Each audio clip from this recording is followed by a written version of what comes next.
No, siinäpä onkin kysymys, josta pitäisi myöskin joku valtiovarainministeri ottaa vähän oppia, sanoa kauhean kannattava bisnes ilmeisesti Suomessa.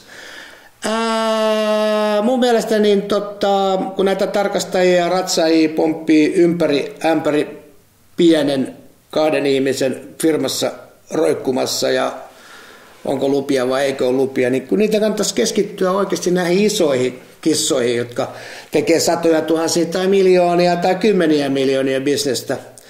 Että mä kyllä tiedän, että valtiovallalla itselläkin jotakin firmaa, mikä se Caymansaarella pyörittää kaiken näköistä pientä bisnesorganisaatiota, että harmaa talous tietenkin se olisi hyvä saada kuriin jollakin tavalla ainakin haltuun, mutta ne isot kalat, nimenomaan ne isot kalat, mitä me hyödyntää, jos me saadaan markka 2 takaisin, kun pitäisi saada 2 miljoonaa tai 20 miljoonaa, mitkä siirtyy yön aikana rajan yli.